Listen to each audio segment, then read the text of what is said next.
নিতেন, বিশ্বনবী পাটির মধ্যে সিজদা করতেন। আবার বিশ্বনবী সিজদা করে যখন দাঁড়িয়ে যেতেন, মা আয়েশা আবার আগের মতো পা বিছিয়ে দিতেন। আল্লাহু আকবার। কি ঘর ছিল, টাকা নাই, পয়সা নাই, দামি বিছানা নাই, ফার্নিচার নাই, জুয়েলারি নাই, অর্নামেন্টস নাই, কিন্তু বিশ্বনবীর ঘরের মধ্যে সুখ আর শান্তি আছে না নাই? সুখ আর সুখ। ফজরের নামাজ পড়ে এসে নিজেই মা আয়েশার সাথে রান্না করতে বসে যেতেন, নিজের তলোয়ার বের করে পেঁয়াজ কাটা শুরু করতেন বিশ্বনবী। আল্লাহু আকবার। বিশ্বনবী গ্লাসের যেই মা আয়েশা গ্লাসের যেই জায়গায় ঠোঁট লাগিয়ে মুখ লাগিয়ে পানি পান করতেন, ওই জায়গাটা খুঁজে খুঁজে বিশ্বনবী আবার ওই জায়গায় ঠোঁট লাগিয়ে পানি পান করতেন। কোন সুবহানাল্লাহ। আবার গোশত খাওয়ার পর বিশ্বনবীর স্ত্রী মা আয়েশা হাড্ডি চুষতেন, চষে ফেলে দেওয়া হাড্ডিটা বিশ্বনবী আবার হাতে নিয়ে চষা শুরু করতেন। আল্লাহু আকবার। কি শান্তি, কি সুখ। মা আয়েশাকে বিয়ে করার আগে মা আয়েশার চেহারাটা বিশ্বনবীর কাছে জিবরাইল এনে বলল, ইয়া রাসূলুল্লাহ আখবিরনি, আমাকে বলেন মেয়েটাকে দেখতে কেমন লাগে। বিশ্বনবী বললেন, কার মেয়ে?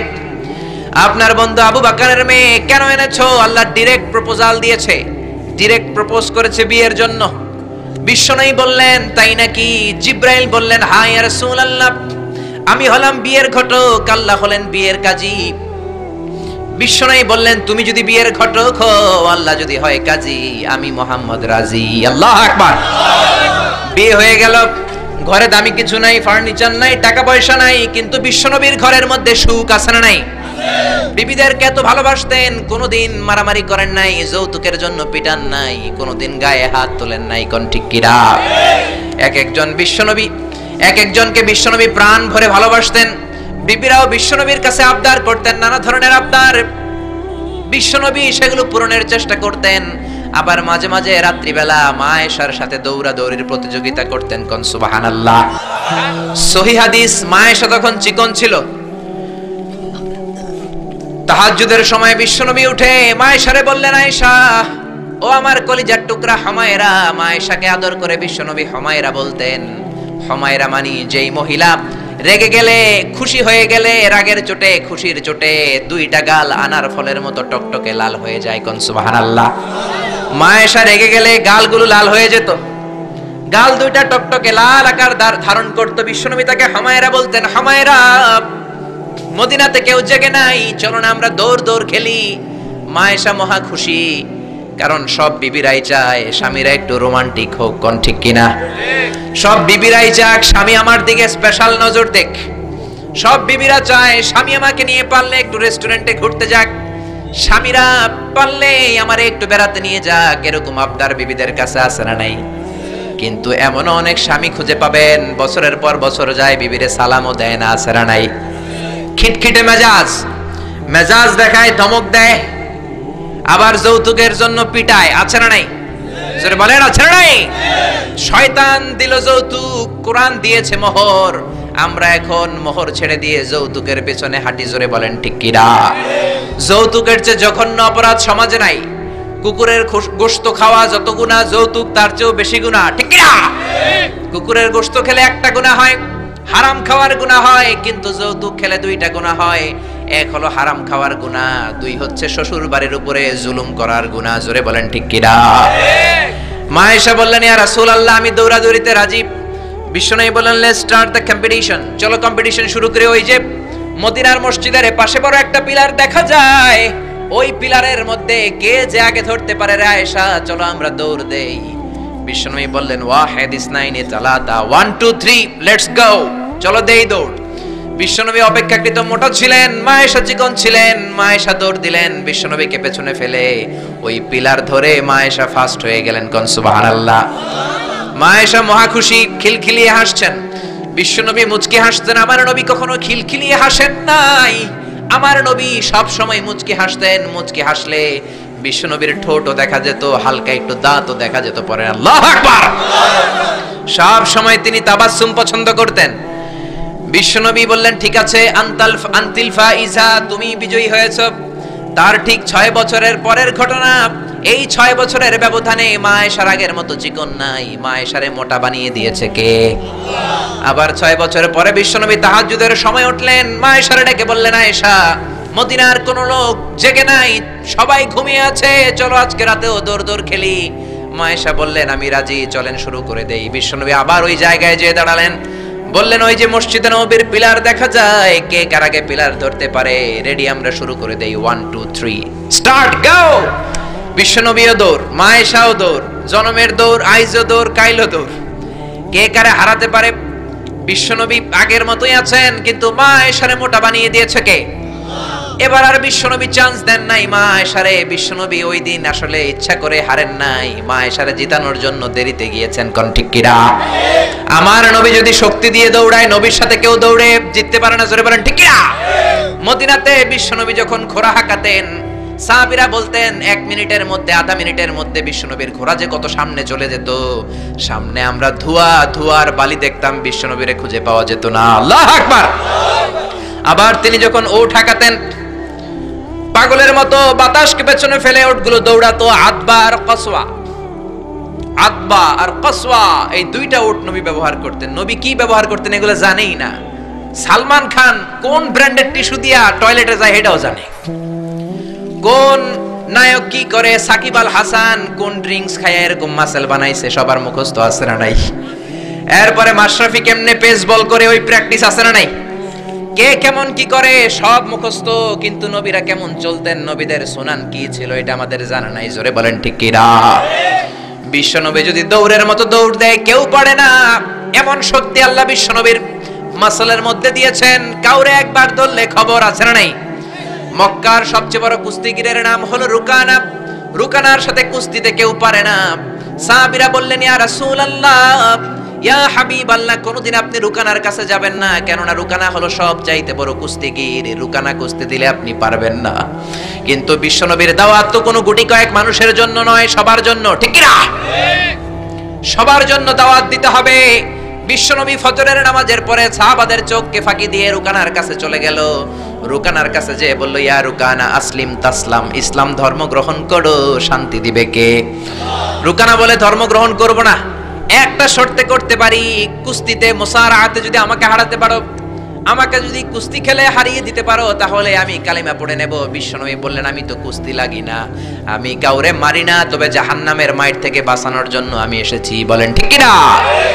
রুকানা বলে না না, আমি রাজি হব না, আমাকে হারিয়ে দিতে পারলে তবেই আমি কালিমা পড়তে রাজি। বিশ্বনবী দয়ার নবী, মায়ার নবী, একটা লোক যদি জাহান্নামের আগুন থেকে বাঁচে এইটা বিশ্বনবী বেশি বেশি চাইতেন। বিশ্বনবী রাজি হয়ে গেলেন। এবার কুস্তি লাগার পালা। রুকানা একটা হাফ প্যান্ট পরে পজিশন নিচ্ছে। রেসলিং খেলা দেখেন নাই? ডোনাল্ড ট্রাম্পের ট্রাম্প টাওয়ারের ভিতরে এডি খেলে, গায়ের মধ্যে তেল মেখে কুস্তিতে পজিশন নিচ্ছে। বিশ্বনবী পজিশন নেয় না, রুকানা লাফায়, আমার নবী লাফায় না। বিশ্বনবী রুকানারে ডেকে বলল রুকানা লাফাও কেন? রুকানা বলে এই খেলা খেলতে হলে সবার লাফাতে হয়, তুমি লাফাও না কেন? মুহাম্মদ তুমিও লাফাও। বিশ্বনবী বললেন আমি লাফালাফি পছন্দ করি না। আমার নবী সেলাইবিহীন লুঙ্গি ব্যবহার করতেন। সেলাই ছাড়া লুঙ্গি পরে যদি কেউ লাফালাফি করে বাতাসে সতর খুলে যাওয়ার সম্ভাবনা আছে না নাই? বিশ্বনবী লাফালাফি করেন না, দাঁড়িয়ে আছেন। রুকানা বলে মুহাম্মদ তুমি আগে বক্সিং মারো। বিশ্বনবী বললেন আমি কাউরে মারি না, কারণ আমারটা খাইয়া হজম করার যোগ্যতা কারো নাই। ঠিক কি না? বিশ্বনবী বললেন আমি মারবো না, তুমি মারো। রুকানা বলে তুমি মারো। রুকানারাও রাজি করাতে পারেন না। বিশ্বনবী বক্সিং মারেন নাই। বিশ্বনবীর মোবারক ডান হাতটা নিয়ে রুকানার বাম কাঁধের মধ্যে টাচ করে বিশ্বনবী বললেন ও রুকানা এত লাফাও কেন, এত লাফাও কেন? বিশ্বনবী ডান হাত দিয়ে কাঁধের মধ্যে ধরতে দেরি, মুহূর্তের মধ্যে রুকানা বেহুশ হয়ে যায়। আল্লাহু আকবার। সবাই রুকানার মাথার মধ্যে পানি ঢালে হুশ করে বলে রুকানা তুই তো বড় শিয়ানা। ওরে রুকানা তুই তো বড়, তোর শিয়ানাগিরি গেল কই? আব্দুল্লাহর বেটা মুহাম্মদ তোরে ঘুষি দেয় নাই, কিক মারে নাই, বক্সিং মারে নাই, শুধু একটু ধরেছে, বেহুশ হলি কেন? রুকানা বলে আরে তোরা তো জানিস না, তোরা কিছু দেখিস নাই, তোরা দেখেছিস মুহাম্মদ হাত দিয়ে আমার গায়ের মধ্যে ধরেছে। আসলে ওইটা হাত ছিল না, আমার মনে হয় গোটা উহুদ পাহাড়টা এসে আমার কাঁধের উপরে চেপে বসেছে। জোরে কোন সুবহানাল্লাহ। বিশ্বনবী রুকানাকে বললেন রুকানা তুমি তো হেরে গেলে, এবার কালিমা পড়ো। কয় না না আমি রেডি আছিলাম না, তুমি আগে ধরছো। মুনাফিকেরা মিথ্যা বলে। জোরে বলেন ঠিক কিনা? কাফিরেরা মিথ্যাবাদী হয়। বিশ্বনবী বললেন ঠিক আছে তাহলে আবার লাগবো। রুকানা বলল তুমি মারো। বিশ্বনবী বললেন প্রথমটা আমি মেরেছি, এইবার তুমি মারো। রুকানা বলে আমি মারবো না, তুমি মারো। বিশ্বনবী আবার রুকানাকে ধরলেন। মুহূর্তের মধ্যে রুকানা আবার বেহুশ হয়ে যায়। সুবহানাল্লাহ কইতে পারলেন না? সুবহানাল্লাহ। হুশ ফিরানো হলো, আবার সবাই মাথায় পানি দেয়, আর জেগে ওঠার পরে বলে রুকানা তুই তো বড় শাহনাগির গেল কই? রুকানা বলে আবার ওই যে উহুদ পাহাড়, উহুদ পাহাড়, উহুদ পাহাড় আমার কাঁধের উপরে চেপে বসেছে, তোমরা তো খালি চোখে দেখো নাই। বিশ্বনবী বললেন এবার কালিমা পড়ো। রুকানা বলে না না, আমার পেটে ক্ষুধা ছিল, আমার গায়ে শক্তি কম ছিল, আমি প্রস্তুত ছিলাম না, পেট ভরে খাবো, খেয়ে দে তোমার সাথে আবার লাগুম। দাইন দাইন তিন দাইন, দাইন দাইন কয় দাইন? খেলা এরকম বলে না অনেকে, দাইন দাইন তিন দাইন আবার লাগবো, আবার খেলা হবে। আবার বিশ্বনবী ধরলেন, আবার বেহুশ। বিশ্বনবীকে তোরে আর কত বেহুশ করুম? এজন্য আমার নবীর গায়ে শক্তি আছে না নাই? মা আয়েশার সাথে যদি বিশ্বনবী প্রথমবার জোরসে দৌড় দিতেন, কোনোদিন মা আয়েশা পারতো না। মা আয়েশারে জিতিয়ে দেওয়ার জন্য ইচ্ছা করে আস্তে দৌড়েছেন। এবার দ্বিতীয়বার যখন দৌড়ের পালা, মনে আছে তো না ভুলে গেছেন? বিশ্বনবী বললেন 1 2 3 দৌড় দাও। মা আয়েশাও দিলেন দৌড়, বিশ্বনবীও দিলেন দৌড়। এবার মা আয়েশাকে আর চান্স না দিয়ে বিশ্বনবী দৌড়ে যেয়ে পিলার ধরলেন। এবার আর মা আয়েশার মুখে হাসি নাই, এবার রেগে আছে, একেবারে গড়গড় করছে, রেগে জিততে পারে নাই। হেরে গেলে মেয়েদের একটা আলাদা রাগ আছে না নাই? বিশ্বনবী আয়েশার কাছে গেলেন, ডেকে বললেন হুমায়রা হাদিহি সাবাকাতু বিতিলকা, হাদিহি সাবাকাতু বিতিল, কই যে 7 বছর আগে তুমি আমারে দৌড়ে হারিয়ে দিয়েছিলা, আজকের এই রাতের দৌড়ের প্রতিযোগিতায় তোমারে হারিয়ে ওইটার প্রতিশোধ নিয়ে নিলাম। কোন সুবহানাল্লাহ। মাঝে মাঝে এরকম বউয়ের সাথে প্রতিশোধ খেললে ভালোবাসা বাড়ায় দেয় কে? এজন্য সুযোগ পেলে দৌড়াদৌড়ি খেলবেন। রাজি আছেন তো? নাকি লাড়ি লইয়া হেতেরে দৌড়ায় যান, আর হেতিও বাসাল্লাই দেয় দৌড়? ওই দৌড়া দৌড়ি না, আমিয়া ভালোবাসার দৌড়া দৌড়ি। বিবি আপনার জন্য সাজে, বিবি আপনার জন্য পার্লারে যায়, বিবি আপনার জন্য লিপস্টিক দেয়। একদিনও বিবিরে বললেন না তুমি সুন্দরী। পাশের বাড়ির বড় ভাই বলল ভাবি আপনার হেব্বি লাগতেছে। ভেজাল আছে না নাই? কথা বলেন আছে না নাই? আপনার বিবি আপনার জন্য গহনা পরে, আপনার জন্য জুয়েলারি পরে, আপনার জন্য সুন্দর শাড়ি পরে, খোপায় ফুল দেয়, আপনার কাছ থেকে প্রশংসা চায়। একদিনও নজর করে বললেন না তুমি সুন্দরী, তুমি অপ্সরী, অনন্যা, সুস্নিগ্ধা, সুহাসিনী, সুকেশিনী, সুভাষিনী, অসূর্যম পোষা, কাজল কালো কেশ, মেঘ কালো কেশ, ডাগর ডাগর হরিণের মতো তোমার দুটি চোখ, একদিনও বললেন না। কিন্তু আপনার ছোট ভাই একদিন বলে ফেললো ভাবি তোমারে যা লাগতেছে না। ভেজাল বেশি না কম? এজন্য খবরদার বিবির প্রশংসা করেন, বিবির প্রশংসা করেন। মহিলারা প্রশংসা শুনতে বেশি ভালোবাসে। মহিলাদের সাথে যদি ঝগড়া করেন, ঝগড়া আরো বেড়ে যাবে। মহিলাদেরকে যদি প্রতিদিন কয়েকবার করে বলেন I love you, I am sorry, খুশি হয়ে যাবে। কোন ঠিক কিনা?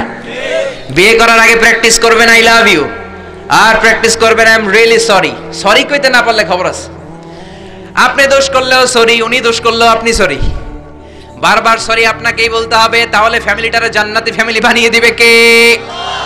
আর যদি মেজাজ দেখান, আর যদি ঝগড়া করেন, ওই ঝগড়াগুলো ছেলে মেয়েরা শিখবে, ঘরটারে জাহান্নামের ফ্যামিলি বানিয়ে দিবে কে? এজন্য নিয়ত করেন মহিলাদের কাজের প্রশংসা করবেন, মহিলাদেরকে ভালোবাসবেন। বিশ্বনবী বলেন হুব্বিবা ইলাইয়া মিন দুনিয়াকুম সালাস, এই দুনিয়ার 3টা জিনিস আমাকে আল্লাহ পছন্দনীয় করে দিয়েছে। 1 নম্বরে আত্তিব, আমি পারফিউম বা আতর ইউজ করতে পছন্দ করি। 2 নম্বরে হলো আন-নিসা, মহিলাদেরকে পছন্দ করি। 3 নম্বরে কুররাতু আইনি ফিস সালাহ, নামাজের মধ্যে যখন দাঁড়িয়ে থাকি সেটাও পছন্দ করি। আল্লাহু আকবার।